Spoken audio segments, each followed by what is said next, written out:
আসসালামু আলাইকুম dear viewers and well wishes, welcome back to YouTube channel best easy solution.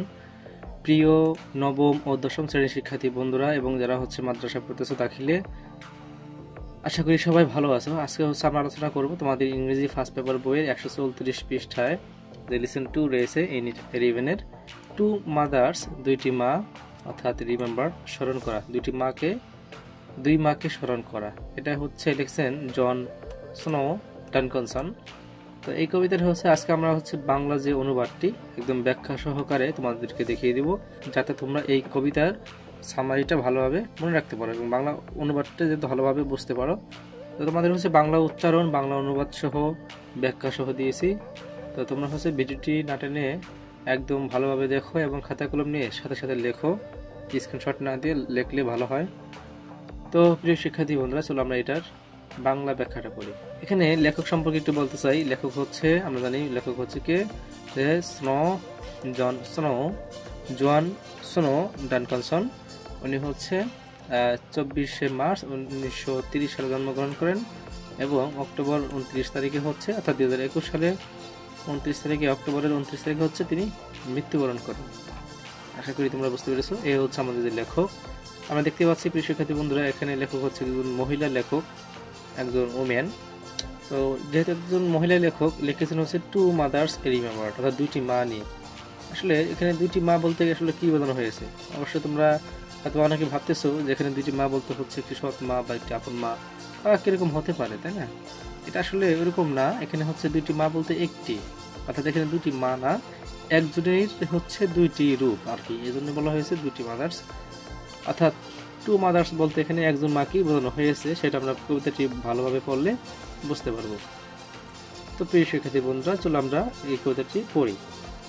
I had to mother's, আমার ছিল দুটি মা। টু মাদার্স আই ক্লেম, যাদের দুজনকে কি করি, আমি দাবি করি। এই টু মাদার্স, দুই মাকে, আই ক্লেম, আমি কি করি, দাবি করি। টু ডিফারেন্ট পিপল, তারা আলাদা ব্যক্তি, yet with the same name, কিন্তু তাদের নাম কি, একই ছিল। যদিও আলাদা ব্যক্তি, নাম কি ছিল, একই ছিল। এরপর আমরা দেখবো, তোমাদের এখানে বাংলা অনুবাদ দিয়েছি এবং তোমাদের ভাবানুবাদ অর্থাৎ ব্যাখ্যাটা দিয়েছি। তোমাদের এই কবিতার লাইনের ব্যাখ্যাটা তোমাদেরকে নিচে দিয়েছি এবং এখানে যে উচ্চারণটা সেটা তোমাদেরকে দিয়েছি, তোমরা খাতায় লিখে নাও। এরপর আমরা দেখবো পরের লাইনটা কি ছিল। আচ্ছা, পরের লাইনটা ছিল এরকম যে টু সেপারেট উইমেন, দুজন আলাদা নারী, ডাইভার্স বাই ডিজাইন, তারা কি, তারা প্রকৃতির নিয়মে কি ভিন্ন। তারা কি আলাদা নারী এবং প্রকৃতির নিয়মে কি তারা ভিন্ন, বাট কিন্তু আই লাভড দেম বোথ, আমি উভয়কেই ভালোবাসি। বিকজ দে ওয়ার মাইন, কারণ তারা কি আমার নিজের, তারা ছিল কি আমার নিজের। এরপর তোমাদের এখানে উচ্চারণ, এখানে তোমাদের অনুবাদ এবং এখানে ভাবানুবাদ অর্থাৎ ব্যাখ্যাটা তোমাদেরকে দিয়েছি। তোমরা এখান থেকে এটা স্ক্রিনশট না দিয়ে অবশ্যই খাতায় লিখে নাও। এরপর আমরা দেখবো পরের লাইন। পরের লাইনে কি ছিল? দ্য ফার্স্ট, প্রথম, ওয়াজ দ্য মাদার, প্রথম মা, হু ক্যারিড মি হিয়ার, যিনি কি করেছেন, আমাকে গর্ভে ধারণ করেছেন, অথবা যিনি আমাকে কি এখানে নিয়ে এসেছেন। গেভ বার্থ, আসলে এখানে নিয়ে এসেছেন বলতে কি বোঝানো হয়েছে? এখানে নিয়ে এসেছেন বলতে বোঝানো হয়েছে যে আমি পৃথিবীতে এসেছি, আমি মায়ের গর্ভ থেকে পৃথিবীতে যে এসেছি, তিনি কি আমার প্রথম মা। এন্ড পরে কি করছে, পরে গিভ বার্থ, আমাকে জন্ম দিয়েছেন। গেভ বার্থ, জন্ম দিয়েছে। এন্ড নেচার্ড, অর্থাৎ লালন পালন করেছেন। এন্ড লঞ্চড মাই ক্যারিয়ার, অর্থাৎ আমাদের যে জীবনে, আমাদের কর্মজীবনের যে সূচনা, সে আমাদের কর্মজীবনের সূচনা সম্পর্কে কি করছেন, আমাদেরকে সহযোগিতা করেছেন বা আমাদের অনুপ্রেরণা উৎসাহ যোগাইছেন। আমরা দেখা যায় বড় আমাদের ক্যারিয়ারে কি করব, সেই ধরনের পরামর্শ, অনুপ্রেরণা, এই ধরনের কি মানে কবির মা লেখকের মা লেখককে সহযোগিতা করেছেন। এরপর তোমাদের এখানে বাংলা উচ্চারণ অনুবাদটি দিয়েছি সে আগের মতনই। এরপর আমরা দেখব পরের step. She was one whose features I bear, bear মানে বহন করা। তাহলে she was the one whose features, features মানে চেহারার যে ছাপ, হ্যাঁ, চেহারা দেখা যায় যে গঠন, সেই গঠন কি, সেই মায়ের যে গঠন, মানে লেখক তার মায়ের যে চেহারা, সেটা কি করে লেখক বহন করে। And complete with the facial expressions I wear. Wear অর্থ হচ্ছে পরিধান করা, কিন্তু এখানে ওয়ার অর্থ পরিধান বোঝাবে না, এটা রূপক অর্থে ব্যবহার করা হয়েছে। তোমরা জানো রূপক অর্থ বলতে কি বোঝানো হয়? রূপক অর্থ বলতে হচ্ছে তোমাকে বলবে একটা কিন্তু বোঝাবে আরেকটা। তো বিয়ার মানে হচ্ছে এখানে আমরা বলি complete with the facial expressions, অর্থাৎ চেহারা, অর্থাৎ আমার দেখা যায় মায়ের মতো নাক এবং হচ্ছে মুখের যে কাটিং, বা দেখা যায় বিশেষ করে দেখো যারা মারমা জাতীয় যারা আছে বা চীনে যারা বসবাস করে, সেম কিন্তু ফেস কাটিং। সো এই যে ফেসের সাথে যে একটা মিল, সেটা কি করি? আই ওয়ার, আমি পরিধান করি না, এটা হচ্ছে আমি বহন করি বা আমি হচ্ছে সেটা ধারণ করি। আই ওয়ার, আমি সেটা কি করি? ধারণ করি। অর্থাৎ মায়ের সাথে যে সন্তানের যে একটি ফেস কাটিং অথবা ফেসের যে একটি মিল, সেটা কি করা হয়? ধারণ করা হয়। এখানে এটাই কবি বলতে বোঝানো চেয়েছেন। আমরা একটু পড়ি এখানে। কবি শারীরিক ও আবেগিক অভিব্যক্তিতে তার জন্মদাত্রী মায়ের প্রভাব স্পষ্ট, যেন তারই কি একটি প্রতিছবি। এরপর হচ্ছে আমরা দেখব পরের লাইন। শি গেভ হার লাভ, সে আমাকে কি দিয়েছে? ভালোবাসা দিয়েছে। হুইচ ফলোস মি ইয়েট, যা এখনো কি আমার সাথে রয়েছে। আমার মা যে আমাকে ভালোবাসা দিয়েছে, অর্থাৎ লেখকের মা লেখককে যে ভালোবাসাটা দিয়েছে, সেটা কি এখনো কি তার সাথে রয়েছে। Along with examples in life that she sit, অর্থাৎ এই along with examples in life, তার জীবনে দ্যাট শি সিট অনুসরণ করে, অর্থাৎ এই যে তার মা তাকে যে ভালোবাসাটা দিয়েছে তার সাথে কি এখনো রয়েছে, যেটার একটি কি দৃষ্টান্ত তিনি রেখেছেন, যেটা আজও সে কি করে? অনুসরণ করে। তার মার যে ভালোবাসা, স্নেহ, আদর, এগুলো কি সে এখনো অনুসরণ করে বা ভাবে বা চিন্তা করে। এখানে আমরা বাংলা ব্যাখ্যাটা যদি পড়ি, যে মায়ের ভালোবাসা ও শেখানো জীবনের মূল্যবোধ কবিকে কি করে? জীবনের প্রতিটি ধাপে পথ দেখায়। মায়ের যে ভালোবাসাটা রয়েছে, অর্থাৎ এরপর শেখানোর যে জীবনে যে মূল্যবোধটা রয়েছে, আমাদেরকে শিখিয়েছেন কিভাবে কথা বলতে হবে, কিভাবে খেতে হবে, কিভাবে কি করতে হবে, এভরিথিং, সবকিছু। এগুলো কি কবির জীবনের প্রতিটি ধাপে কি ধাপে হচ্ছে পথ দেখায়। আশা করি বুঝতে পেরেছো। এরপর হচ্ছে আমরা দেখব পরের স্টেপে। তোমরা এখানে বাংলা উচ্চারণ অনুবাদটি নিজে নিজে পড়ে নিও। অ্যাজ আই গট ওল্ডার, যতই আমি বড় হই। অ্যাজ আই গট ওল্ডার, আমি যতই বড় হই, যতই আমি বড় হই। শি সাম হাউ ইয়াঙ্গার গ্রিউ, অর্থাৎ শি মানে কি? এখানে তার প্রথম মা, মানে এখানে কিন্তু মা দুটি। এখানে আমরা এতক্ষণ পড়তেছি কিন্তু তার ফার্স্ট মা নিয়ে, ক্লিয়ার? এতক্ষণ যা পড়তেছি সব ফার্স্ট মা নিয়ে। শি মানে হচ্ছে তার প্রথম মা। অর্থাৎ যতই আমি কি বড় হচ্ছি, আমার যত বয়স বাড়তেছে, আমি যত বড় হচ্ছি, তখন কি, যখন আমি বড় হচ্ছি তখন কি শি মানে আমার মা, সে কি হচ্ছে? ততই হচ্ছে উল্টো ছোট হচ্ছে আর কি। আসলে ছোট হওয়া বলতে দেখো, আমরা এখানে চিত্রটা দেখতে পাচ্ছি, যেখানে তার আমরা যদি ফার্স্ট চিত্রটা দেখি, দেখো ফার্স্ট চিত্রে কিন্তু এটাই ছিল হচ্ছে তার মা, ফার্স্ট মা, এবং এই ছিল কি লেখক, অর্থাৎ ছোট্ট শিশু। তার মা ছিল অনেক বড় এবং এই শিশুটি ছিল কি লেখক, সে কিন্তু ছিল কিন্তু ছোট। এরপর কি করলো? সে হচ্ছে পৃথিবীতে আসার পরে সে বড় হলো, সে হচ্ছে কি পৃথিবীতে আসলো এবং অনেক বড় হলো। বড় হতে হতে একটা সময়, এখন দেখো কি বলছে, যে অ্যাজ আই গট ওল্ডার, আমি কি যতই বড় হচ্ছি, অন্যদিকে আমার মা কি ততই ছোট হচ্ছে। এখানে ছোট বলতে বোঝানো হয়েছে, দেখো এখানে কিন্তু লেখক ছিল ছোট, তার মা ছিল কি অনেক বড়।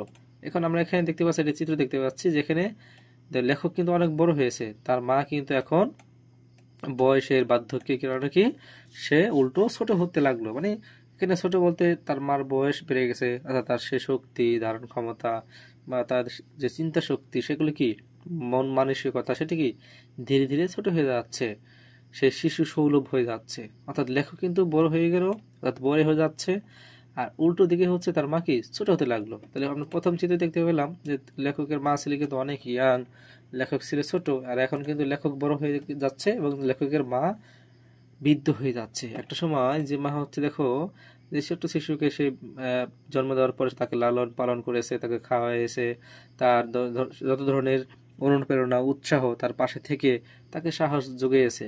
আজকে কবি বড় হচ্ছে আর কবির মা কি উল্টো দিকে হচ্ছে, ছোট হচ্ছে। এটা আমাদের সকলের ক্ষেত্রেই।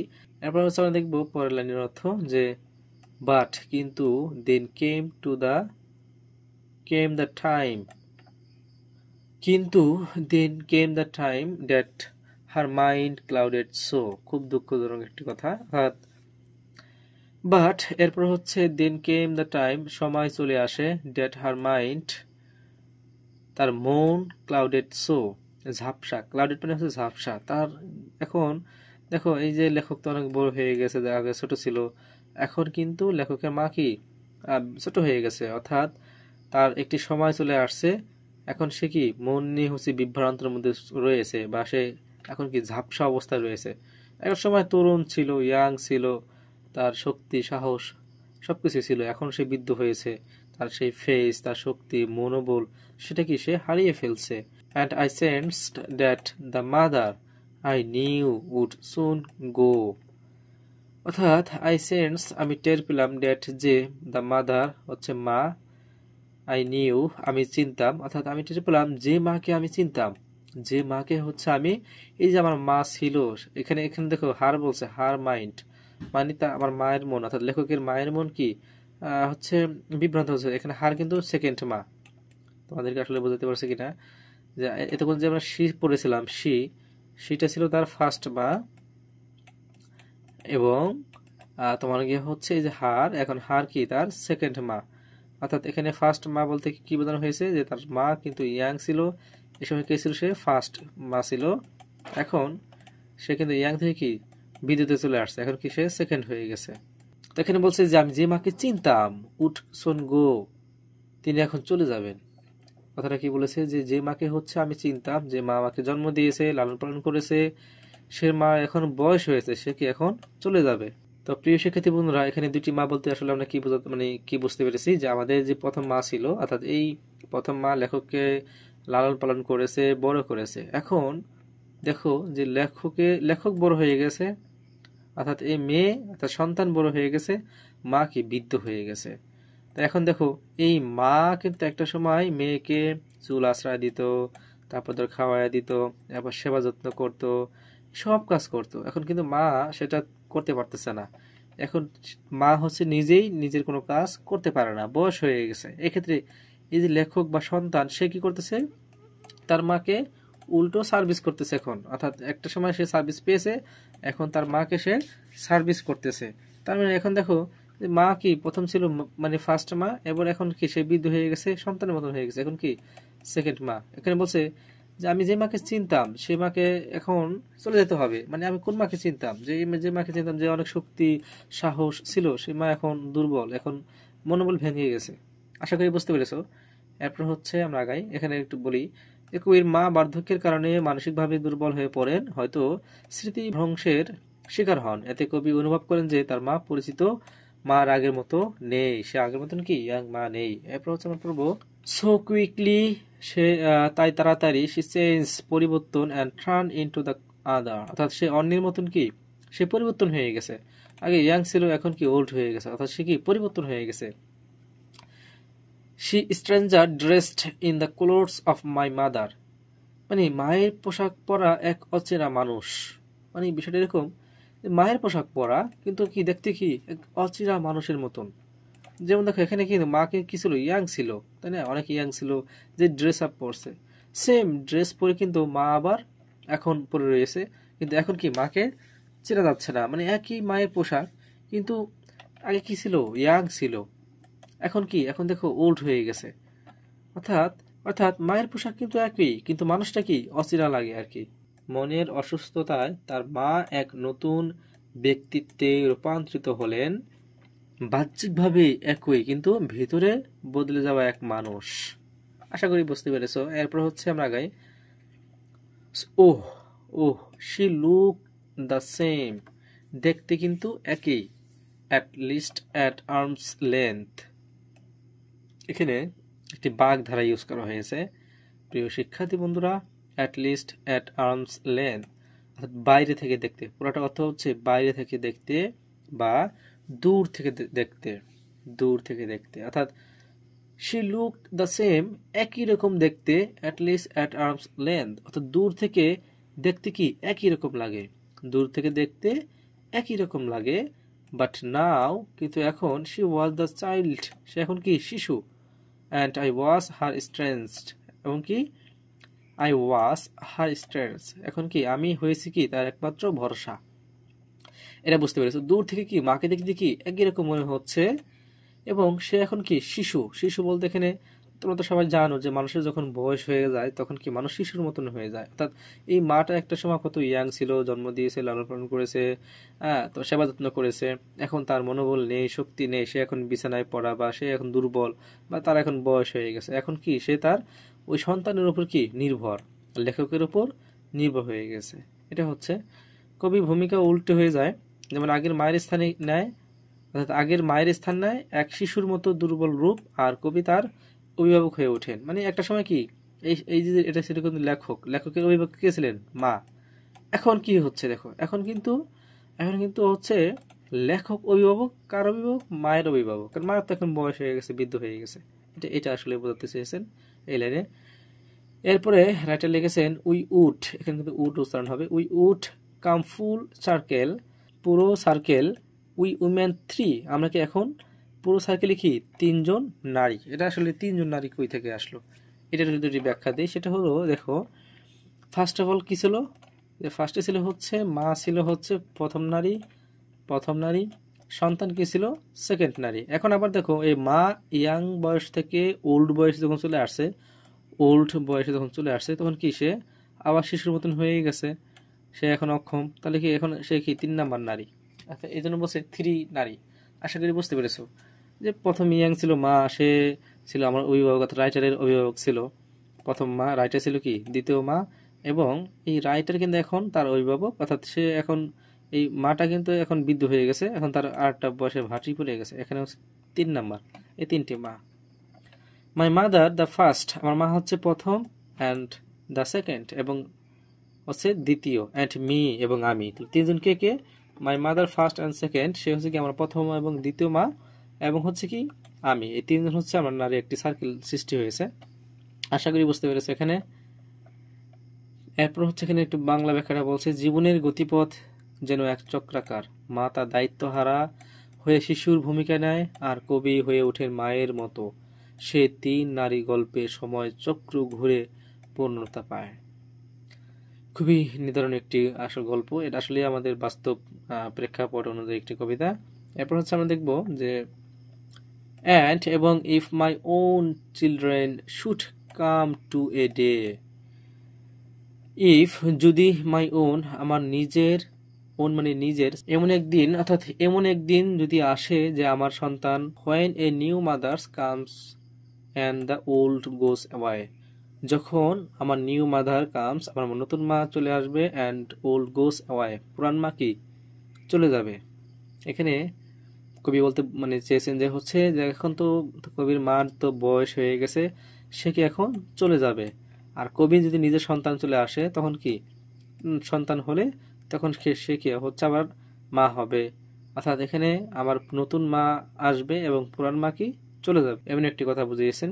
একদিন তার সন্তানদেরও হয়তো তার স্মৃতি ধ্বংস এবং বা বার্ধক্যের ফলে নতুন এক মাকে দেখতে হবে, যেমন তিনি দেখেছেন তার নিজের মায়ের ক্ষেত্রে। এরপর হচ্ছে আমরা দেখব I would ask of them nothing that I didn't do. এখানে বলছে হচ্ছে কবির যে লেখকের যে নতুন মা আসবে, I would ask তাদেরকে বলবে of them nothing, কিছুই বলবে না, অর্থাৎ যেটা that I didn't do, যেটা সে করে নাই, আর তার সন্তানকে সেগুলো কিছুই মানে বলবে না যেগুলো হচ্ছে কি সে নিজে কখনো করে নাই। Love both of your mothers as both have loved you, অর্থাৎ তোমরা কি তোমার দুটি মাকেই ভালোবাসো, have loved you, যেমন করে তোমাকে তারা ভালোবেসেছে, অর্থাৎ তুমি তোমার 2 মাকেই ভালোবাসো যেমন করে হচ্ছে সেই মা তোমাকে ভালোবেসেছে। এখানে 2 মা বলতে কি বোঝানো হয়েছে, তোমার মা যখন ইয়াং ছিল তখন তুমি তোমার মাকে যতটুকু ভালোবাসতে, এখন তোমার মার বয়স হয়ে গেছে, এখন সেই মাকে সেম ভাবে তুমি ভালোবাসো, এবং যেমন করে তোমার মা তোমাকে ভালোবেসেছে। এই হচ্ছে রাইটার আমাদেরকে বলেছেন যে আমি তাদের কাছে কিছুই চাইবো না যা আমি করিনি, অর্থাৎ তাদের সন্তানের কাছে, অর্থাৎ লেখকের সন্তানের কাছে এরকম কিছুই চাইবে না যা সে কখনো করেনি, এবং তোমরা 2 মাকে ভালোবাসো যেমন করে তারা ভালোবেসেছে তোমায়। তোমার মার কথা বলা হয়েছে, এখানে রাইটারের মার কথা বলা হয়েছে।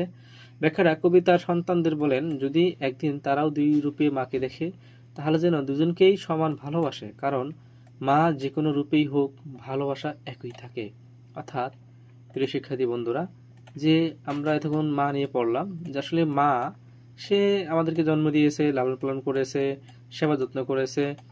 তো এখন সে দেখা যায় আমাদের ফুলফিল আমাদের দায়িত্ব নিচ্ছে, আমরা বড় হচ্ছি, একটা সময় উল্টো হবে, আমার মা হচ্ছে বৃদ্ধ হয়ে যাবে। তো সেক্ষেত্রে যখন আমাদের মা বৃদ্ধ হয়ে যাবে তখন কি আমাকে, আমার যে ইয়াং মাকে আমি যতটুকু ভালোবাসতাম, আমরা ভালোবাসতাম, সেম আমরা এখন কি করব, তার ওল্ড বয়সে তাকে সেম ভাবে কি করব, ভালোবাসবো। কিরকম ভালোবাসবো, যেরকম আমার মা আমাকে বা আমাদের মা আমাকে যতটুকু যেইভাবে ভালোবেসেছেন, সেম সেম ভাবে।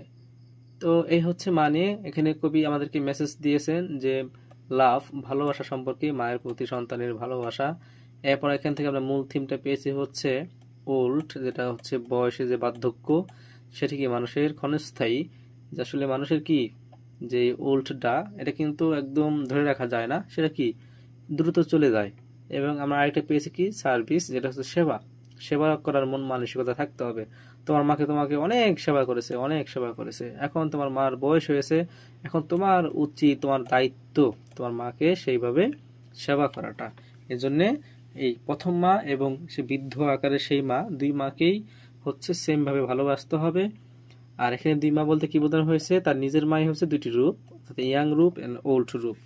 আশা করি বুঝতে পেরেছো। এই কবিতার যে মূল থিমগুলো আমরা অলরেডি বুঝতে পারলাম, লাভ, ওল্ড, সার্ভিস, এগুলো। এরপর হচ্ছে আমরা কবিতার যে সামারি রয়েছে, সামারিটা তোমাদেরকে দিয়ে দেবো। তো প্রিয় শিক্ষার্থী বন্ধুরা, এরপর হচ্ছে তোমাদের 135 পৃষ্ঠা কিছু কোশ্চেন রয়েছে। তো প্রিয় শিক্ষার্থী বন্ধুরা, পরবর্তীতে হচ্ছে এই কোশ্চেনের সমাধান নিয়ে আরেকটি ভিডিও তৈরি করবো। এতক্ষণ সঙ্গে থাকার জন্য ধন্যবাদ ও কৃতজ্ঞতা। সবাই ভালো থাকবে, সবার জন্য শুভকামনা। আসসালামু আলাইকুম ওয়া রাহমাতুল্লাহ।